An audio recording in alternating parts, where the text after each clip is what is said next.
जय हिंद प्यारे साथियों। अगर आप हमारी वीडियो पहली बार देख रहे हैं तो पूरा जरूर देखिएगा। शायद यह हमारी वीडियो YouTube के सारे वीडियो से अनोखा लगे, क्योंकि इस वीडियो का स्क्रिप्ट काफी मेहनत से तैयार किया गया है। तो चलिए शुरू करते हैं एक अनोखे अंदाज में। यदि आप बिहार बोर्ड या अन्य किसी बोर्ड, यूपी, झारखंड, उत्तराखंड, राजस्थान या अन्य किसी बोर्ड के 10वीं और 12वीं की तैयारी कर रहे हैं तो ये वीडियो आपके लिए काफ़ी महत्वपूर्ण है। यदि आप चाहते हैं कि हमारे मैथ सब्जेक्ट्स में 100% मार्क्स आए तो ये वीडियो आपके लिए काफ़ी महत्वपूर्ण है। बस देखते जाइए। अभी आपके संस्थान में या आप जहाँ पढ़ाई करने जा रहे हैं, स्कूल हो या कोचिंग, वहाँ आपको किसी एक प्रकाशन का बुक बता रहे हैं, एक प्रकाशन के बुक से आपको सारे प्रश्न का सॉल्व करवा रहे हैं, तो आप इसमें कभी भी 100% मार्क्स नहीं ला सकते हैं। यदि आपके संस्थान में NCERT बुक, जो कि बिहार बोर्ड द्वारा प्रकाशित किए जाते हैं, वो अगर आपके संस्थान में बता रहे हैं तो सबसे अच्छे। अगर नहीं बता रहे हैं तो आप अपने घर में एक NCERT बुक जरूर लाएं, और जो आपके संस्थान में जिस प्रकाशन के बुक से बता रहे हैं उस प्रकाशन के बुक से जितने प्रश्न आप सॉल्व किए, जिन चैप्टर के प्रश्न सॉल्व किए, उन चैप्टर के प्रश्न भी आप NCERT बुक से सॉल्व कीजिए। तभी आपको अच्छी तरह से माइंड में सेट हो जाएगी वो सारे प्रश्न। ठीक है, अगर जो प्रश्न सॉल्व नहीं हो रही है तो आप अपने संस्थान में जाकर इस प्रश्नों को सॉल्व करवाइए, या आप किसी YouTube के किसी वीडियो देखकर आप सॉल्व कीजिए।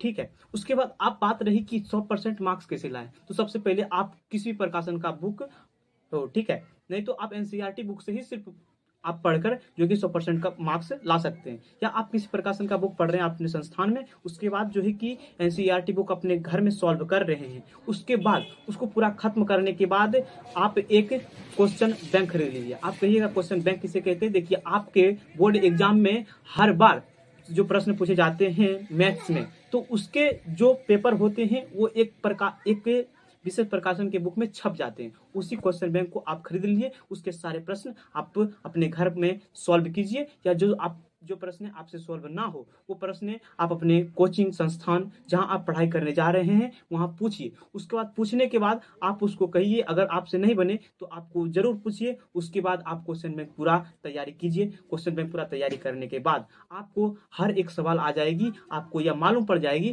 कि बिहार बोर्ड हो या अन्य किसी बोर्ड हो कि बोर्ड एग्जाम में किस प्रकार के प्रश्न पूछे जाते हैं। जिस प्रकार के प्रश्न बोर्ड एग्जाम में पूछे जाते हैं उसी प्रकार के प्रश्न क्वेश्चन बैंक में होते हैं, अर्थात क्वेश्चन बैंक में उसी प्रकार के प्रश्न क्या होंगे वही प्रश्न होते हैं। तो आपको ये बातें अच्छी तरह से समझ में आ गई होगी। बस सिंपल सा टिप्स है, आप एक बातों में समझें तो सबसे पहले आपके संस्थान में जो बुक्स पढ़ा रहे हैं, जिस प्रकाशन के मैथ बुक्स पढ़ा रहे हैं, उससे सॉल्व करवा रहे हैं, तो आप उसे अच्छी तरह से आप पढ़िए। ठीक है, उसके बाद अपने घर में एक NCERT बुक जरूर लाइए और उससे सारे प्रश्न सॉल्व कीजिए। उसके बाद अगर आपको नहीं हो रहे हैं तो आप अपने संस्थान में जाकर कहिए कि ये सारे प्रश्न हमसे सॉल्व नहीं हो रही है। उसके बाद वो संस्थान वाले बताएंगे, वरना अगर नहीं बता पा रहे हैं तो अपने घर में YouTube से वीडियो या अन्य किसी प्लेटफॉर्म से वीडियो देखिए और उन सारे प्रश्नों का आप हल जरूर कीजिए। उसके बाद ये हल कर लेने के बाद आप एक क्वेश्चन बैंक, अगर आप वो किताब पूरा खत्म कर दिए हैं, अगर किसी प्रकाशन के बुक या NCERT बुक ये दोनों आप खत्म कर दिए हैं तो एक क्वेश्चन बैंक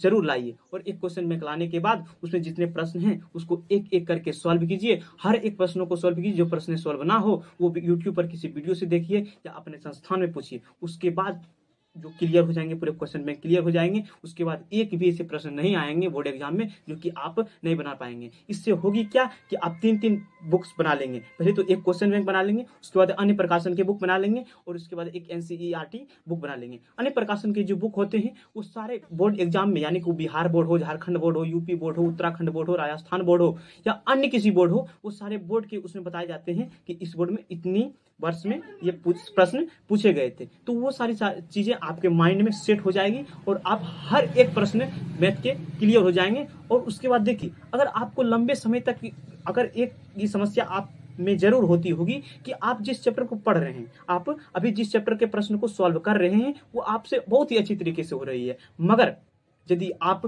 दूसरे चैप्टर में जैसे ही दूसरे चैप्टर के प्रश्न सॉल्व करने लगते हैं, दूसरे चैप्टर पढ़ने लगते हैं, तो पीछे के जो चैप्टर होते हैं वो आप भूल जाते हैं। ये अधिकतर समस्या हर एक बच्चों में दिख रही है, बिहार बोर्ड में हो या यूपी बोर्ड, झारखंड बोर्ड या अन्य किसी बोर्ड में हो, ये समस्या हर एक के बोर्ड के बच्चों में कॉमन चीजें हैं। तो ये चीजें को पूरे हल करने के लिए, इन समस्याओं को हल करने के लिए बस एक छोटी सी टिप्स है कि आप एक ऐसी नोट्स बनाइए, एक ऐसी नोट्स बनाइए जो कि जैसे कि आप पढ़ें 10वीं के वर्ग 10वीं के सिलेबस में, मैथ्स के सिलेबस में सबसे पहले लेसन है वास्तविक संख्या। वास्तविक संख्या की जितने भी चीजें हैं जो कि आपको थोड़ा लग रहे हैं कि टफ प्रश्न लग रहे हैं, उनको आप चिन्हित कर दीजिए बुक में, या एक ऐसी नोट्स बना लीजिए जिसमें कि वो सारे प्रश्न आप लिख लें। ठीक है, तो वो सारे प्रश्न आप 2 दिन में 3 दिन में दोहराते रहिए। उसके बाद बात रही कि वो सारी चीजें जो उसमें सूत्र है, अगर सूत्र वाले अगर लेसन है, या अगर बिना सूत्र वाले तो लेसन होते ही नहीं है। अगर थोड़ी ही चीजें उसमें है जिससे आधारित